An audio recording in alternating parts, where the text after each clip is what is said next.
your nation, your province,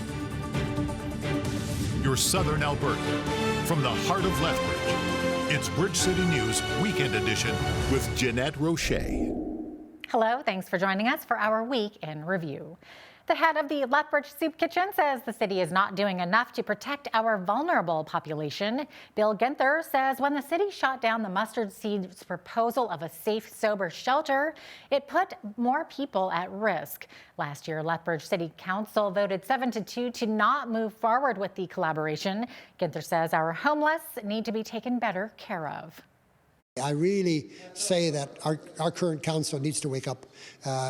Homeless people are people too. And they are not taxpayers, but they're citizens of our city, and they should be respected. They are created by the same God, and if we forget that, we're all in trouble, because they're no different than you and I. And what would I do, what would you do if we had no home? Guests of ours, I know their names. I grieve when they die, and they do.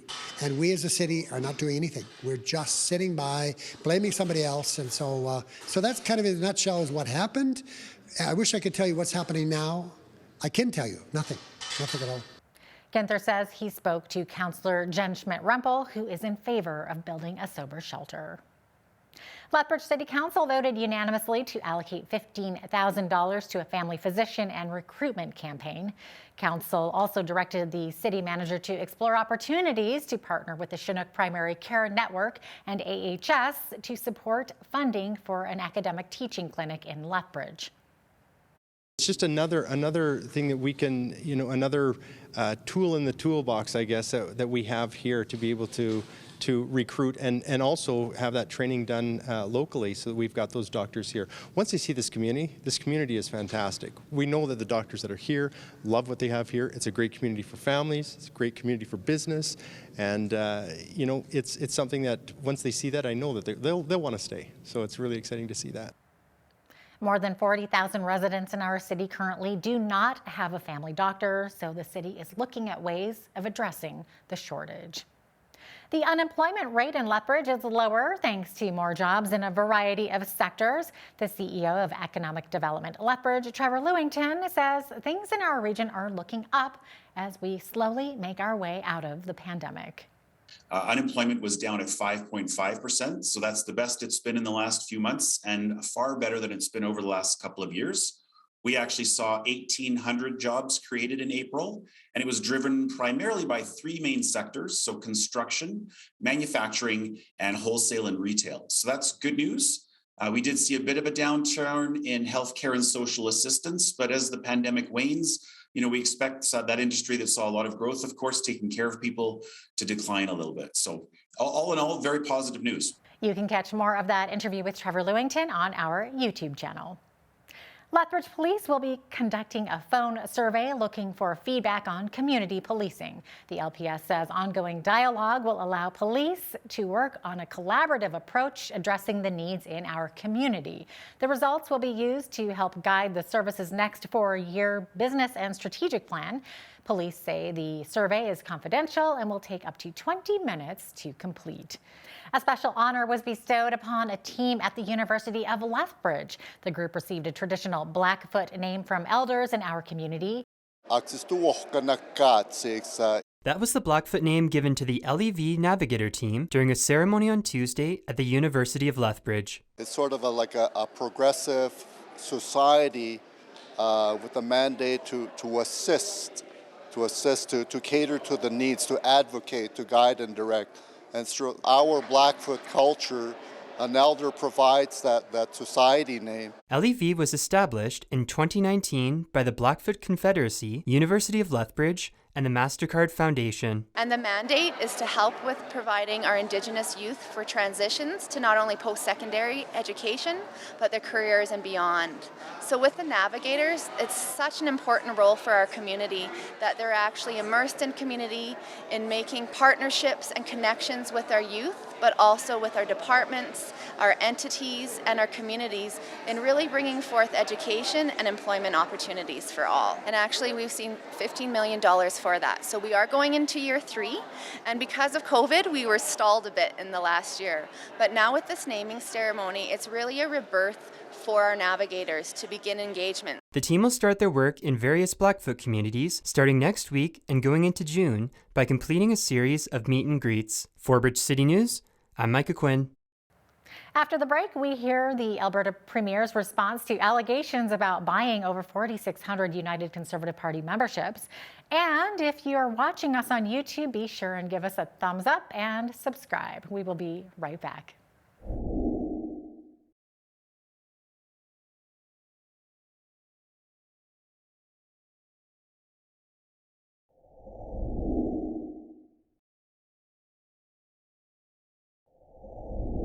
United Conservative Party MLA Brian Jean filed a complaint with Elections Alberta against Premier Jason Kenney. Jean claims 8 credit cards were used to buy over 4,600 UCP memberships. Jean attributes the bulk buying to the Kenney campaign team. During a stop in Lethbridge on Wednesday, Premier Kenney said the memberships were bought through a system that is verified, and Jean's complaint is just another attempt to divide the party. It's all just silliness. The party has a approved process for campaigns like Mr. Jean's nomination campaign to process paper membership forms through an online portal. All of that is verified, it's all audited, all the paperwork is there to prove that those were all individual purchases with people's consent and payment. So this is unfortunate that some people continue to want to distract. So I think that's coming from folks who, for whatever reason, are more focused on division than unity, but I think the vast majority of Alberta Conservatives want to be united. The newly renovated Lethbridge Airport is now fully operational and will be operating international flights soon. Earlier this week, the city of Lethbridge had a grand opening ceremony for the facility. As BCN's Angela Stewart explains, the ceremony included some special guests who say this renovation is huge for the small southern Alberta city. We are clear for takeoff. The Lethbridge Airport is officially open for business with new improvements and expanded areas thanks to $23 million in funding from the Government of Canada and the Government of Alberta. Before, we didn't even have a restroom in our holding facility. So it's something that's definitely, these enhancements will change the way that travel is. Mayor Blaine Higgins says the city was able to contribute about $2.6 million, which was allocated towards several infrastructure projects at the airport. Those projects are focused on increasing passenger traffic, revenue diversification through land development, fire safety, and more. A key stakeholder at Wednesday's grand opening was Premier Jason Kenney, who says the Lethbridge Airport project was so important for southern Alberta's economy. Alberta's government published the Alberta Recovery Plan, a long-term plan to build, to diversify, and to create jobs. And a big part of it was providing stimulus funding through municipalities to get priority infrastructure projects done, not just for short-term job creation, but also to build the long-term architecture. Some of the new perks include expansion to the passenger hold room and adding washrooms to the area, replacing some of the old furniture with brand new modern seating, and much more. Earlier this year, the city announced Flair Airlines will be coming to Lethbridge with the first inaugural flight taking off on December 1st. And now that most of the renovations and expansion has been completed, Kenney says this sets the airport up for great success in the future. We hope the beginning of many more regular civilian air service flights to come out of YQL in the future. So it's definitely a moment worth celebrating. More construction is being done at YQL with future projects expected to be completed by 2023. The Alberta government is launching a new initiative to improve identification of potential organ donors and supporting families considering consent. The $2 million Specialist in End-of-Life Care Neuroprognostication and Donation Program will see 22 physicians oversee the organ donation initiative. Health Minister Jason Copping says the goal of the SEND program is to get more Albertans to donate to help save lives. The program has trained and set up donation specialist physicians in intensive care units and emergency rooms across the province. Physicians who are available to their colleagues 24/7 and who offer expertise in the end of life in critical care medicine, neuroprognostication, and donation. Their role is to increase awareness, educate, and consult with healthcare professionals in emergency departments and in ICUs. With improved awareness, training, and coordination of resources, more staff will be able to identify appropriate opportunities for organ and tissue donation and provide support and options to families who have lost a loved one and could consent to donation. Alberta Health Services and the Alberta Union of Provincial Employees has a new 4-year deal. This sets the terms and conditions for more than 18,000 auxiliary nursing staff who play a crucial role in the healthcare system. Both parties will work together to bring in more nurses and retain the ones already working in the province's rural and remote communities. After the break, he had high hopes of being a contender in the leadership race, but the Conservative Party of Canada turned him down. That's next.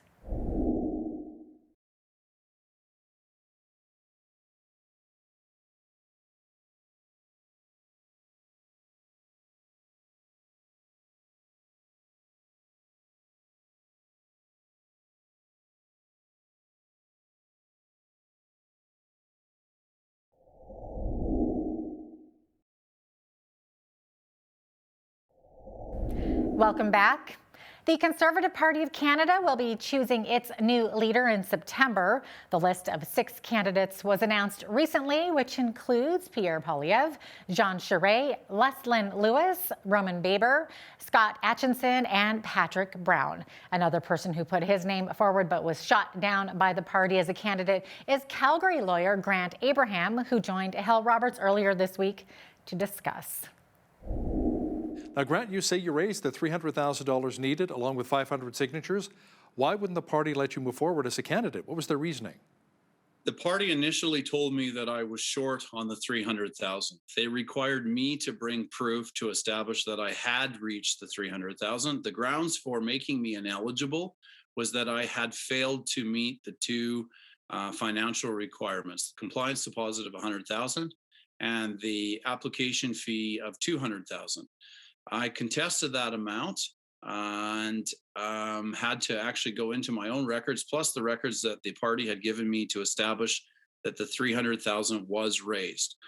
After I had established that amount, the party wrote me a letter a few hours before my press conference this morning to indicate that they too had recognized that there had been $300,000 in.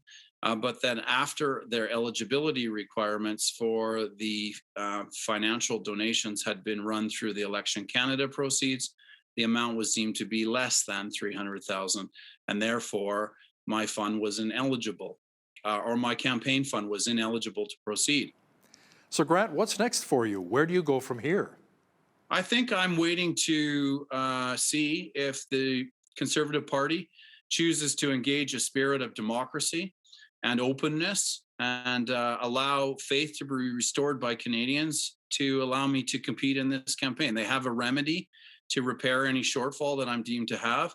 And I'm hoping that when they look at this campaign, they may extend the opportunity for me to repair those issues and run.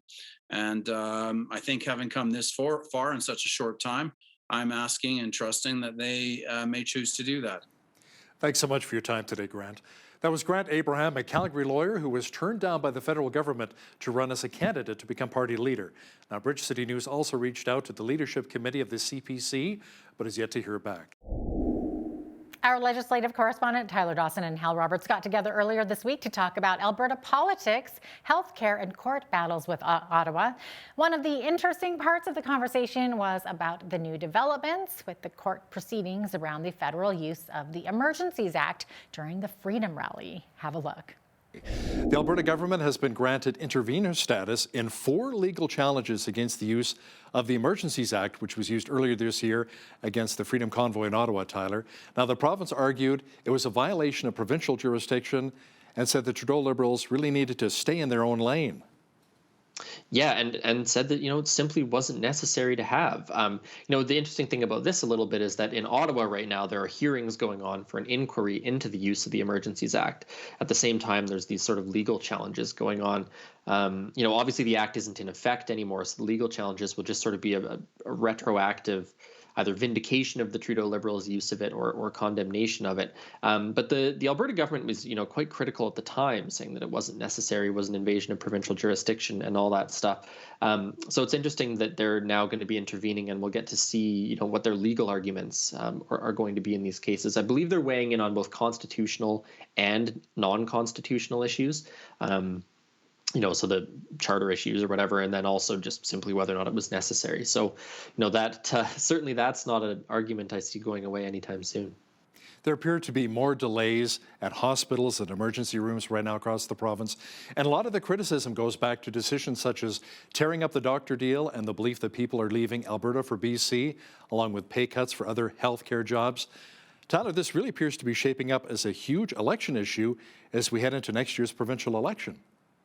I think it's probably going to be maybe the biggest NDP attack issue. I would have predicted some months ago perhaps that COVID-19 would have been that issue, but if the pandemic sort of stays in the background for the next year, I really do think that healthcare is going to be the one that they pick. There's in my neighborhood, there's still signs up about saving healthcare from the last election. So it's something that I think people really care about, and the NDP has a pretty solid lot of experience, I guess, using this as an attack. But yeah, there's news stories out there about multi-hour waits in emergency rooms and children's hospitals and things like that. People saying that, healthcare workers are burnt out from the pandemic. People have left the province. You can check out the rest of that interview on our YouTube channel. After the break, we speak with Dave Naylor of the Western Standard about his take on what's next for Alberta. Stay with us.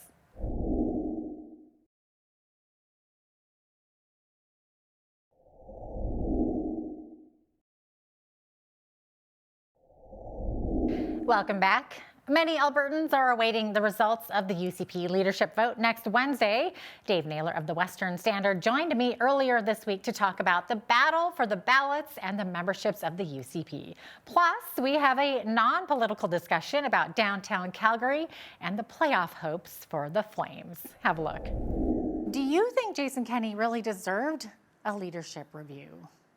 Well, if you look at his performance, he's rated the worst premier in the country, mainly due to his COVID vaccine response and bringing in COVID passports and shutting businesses down.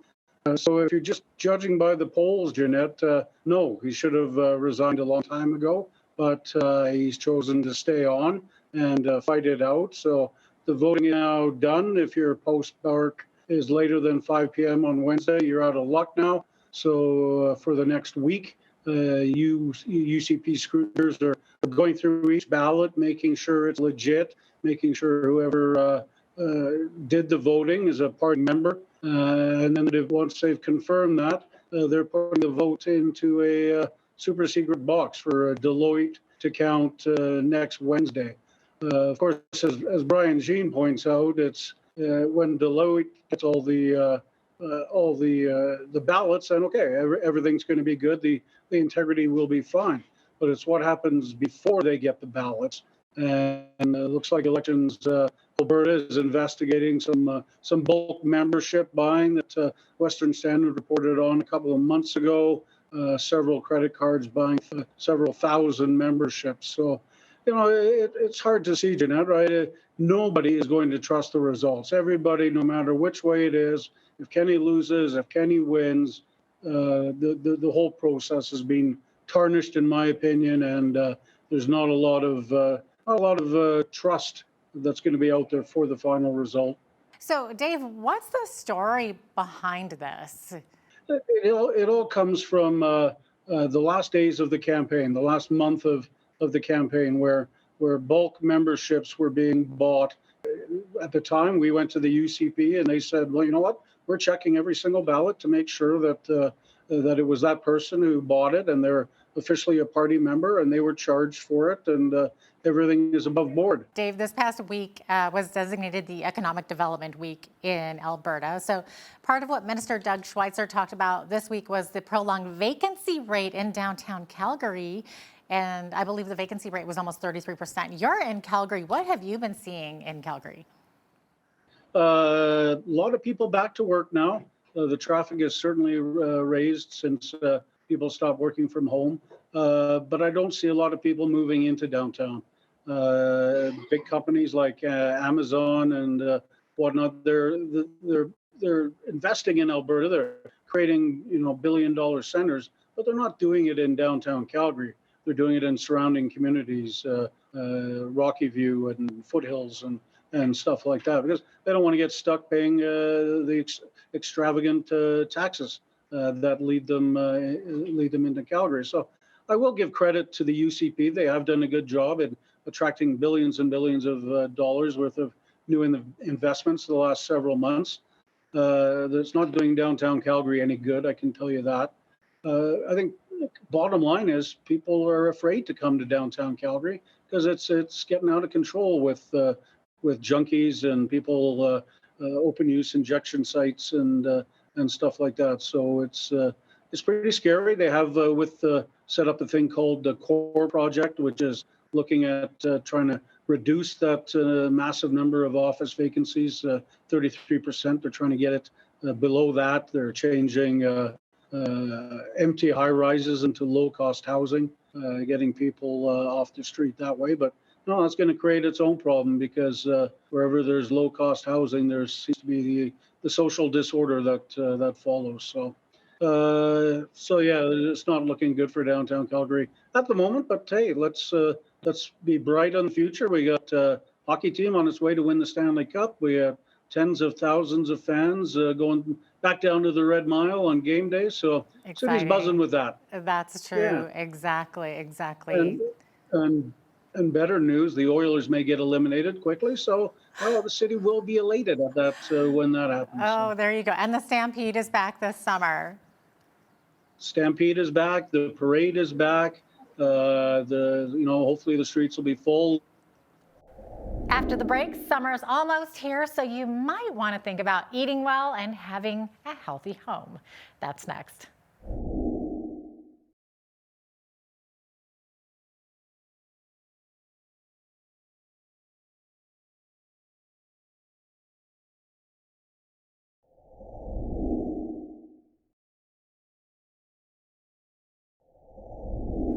Well, health and wholeness is a quest for many. People have different thoughts on supplements, doctors, and healthcare. Joining me to discuss health, lifestyle, and nutrition is Chris Robinson from Lethbridge's own Purple Carrot. We were talking a little bit beforehand about kind of like the need for these healthcare foods or health like nutritional foods now, these stores that carry these kind of products and stuff. So does that kind of tell you a little bit about the choices that people in Southern Alberta are making? Yeah, for sure. You mentioned earlier that, personal responsibility. We all need to be responsible for our own health, and our choices we make have a huge impact on our health. What foods we put in, the air we breathe, the people we spend time with, how much time we get out in the sun. There's what we believe, so many things like that, they actually affect our body. As a nutritional consultant, what changes have you noticed in the local population, let's say like in relation to diet? I think people are looking to do better. We've noticed in the last few years, there's some stuff going around that could affect our health. And so people are thinking about that. What can I do to make myself healthier? And so we have people coming in, what can I do to support my immune system? What can I do to prevent illness? What can I do this winter? What have you? How do I support these systems in my body? And so we're seeing a lot more of that than we were 2 years ago. A lot more questions on immune support and how do I be healthier? How can I ward off infections? So what do you tell them? How do you ward off infections?